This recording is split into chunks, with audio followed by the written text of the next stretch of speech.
ఉచిత IVF IUI consultation, ఉచిత ultrasound scan. 49 అంటే సంతానం, 49 అంటే సంతోషం. టాలీవుడ్ కు 2024 పెద్దగా కలిసొచ్చేలా కనిపించడం లేదు.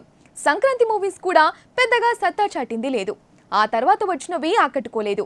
ఇక ఫిబ్రవరిలో వచ్చిన మూవీస్ లో ఏది సూపర్ హిట్ టాక్ తెచ్చుకోలేదు.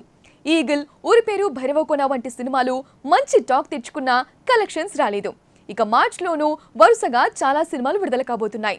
వీటిలో మార్చ్ 1న వస్తున్న సినిమాల లిస్ట్ చూస్తే ఈ లిస్ట్ కూడా వీక్ గానే కనిపిస్తోంది. వరుణ్ తేజ్ ఆపరేషన్ వాలంటైన్ తప్ప మరేది సోదిలో కూడా వినిపించడం లేదు.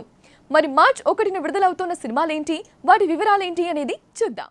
వరుణ్ తేజ్, మానుషి చిల్లర్ జంటగా శక్తి ప్రతాప్ సింగ్ హడా డైరెక్ట్ చేసిన ఆపరేషన్ వాలంటైన్ మార్చి 1న తెలుగుతో పాటు హిందీలోనూ విడుదల కాబోతుంది. పుల్వామా దాడులకు ప్రతీకారంగా భారత వైమానిక దళాలు చేసిన దాడుల నేపథ్యంలో ఈ చిత్రం రూపొందింది. ఆల్రెడీ ఇదే నేపథ్యంలో హిందీలో వచ్చిన 2 సినిమాలు ఆకట్టుకోలేదు. చెప్పడానికి తెలుగులో వస్తున్న ఫస్ట్ వైమానిక సినిమా అని చెబుతున్నారు, కానీ కంటెంట్ చూస్తే ఆల్రెడీ తెలిసిందే. ఇక దాడులంటారా, అంతా గ్రాఫిక్స్, విజువల్ ఎఫెక్ట్స్ అని అందరికీ తెలుసు. ట్రైలర్ చూస్తే ఏకపక్షంగా సాగే సినిమా అని అర్థమవుతుంది తప్ప ప్రాపర్ ఇన్వెస్టిగేషన్ జరిగి పుల్వామా దాడి వెనక ఎవరున్నారో తెలుసుకొని వారి స్థావరాలను ఆరా తీసి ఆ పైన చేసిన దాడిలాగా కనిపించడం లేదు. ఈ ఆపరేషన్ ను రక్షించాల్సింది కేవలం దేశభక్తి మాత్రమే. బట్ ఆల్రెడీ వచ్చిన సినిమాలు పోయాయి కాబట్టి ఈ మూవీ రిజల్ట్ విషయంలోనూ అనేక డౌట్స్ ఉన్నాయి. అవన్నీ దాటుకుని ఆడియన్స్ ను మెప్పించడం అంత సులువు కాదు. తెలుగులో ఎలాంటి రిజల్ట్ అందుకుంటుందో కానీ వరుణ్ తేజ్ కు పోటీ లేకపోవడం మాత్రం పెద్ద ప్లస్ పాయింట్ అవుతుందనే చెప్పాలి.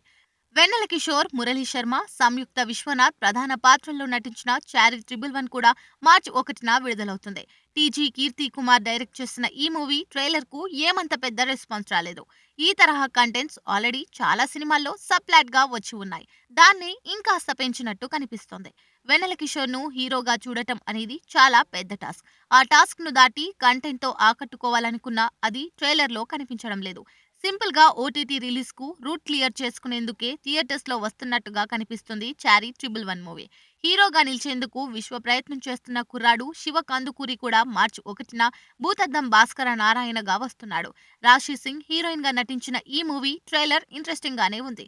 ఇన్వెస్టిగేటివ్ థ్రిల్లర్ లాగా కనిపిస్తుంది. మరి సినిమా ఎలాగా ఉంటుందో కానీ ప్రాపర్ ప్రమోషన్స్ అయితే కనిపించడం లేదు. వీరితో పాటు రాధా మాధవం, మా ఊరి రాజారెడ్డి, ఇంటి నంబర్ 13 వంటి సినిమాలు లిస్ట్ లో ఉన్నాయి. బట్ వీటి గురించి మినిమంగా కూడా జనాలకు తెలియదు.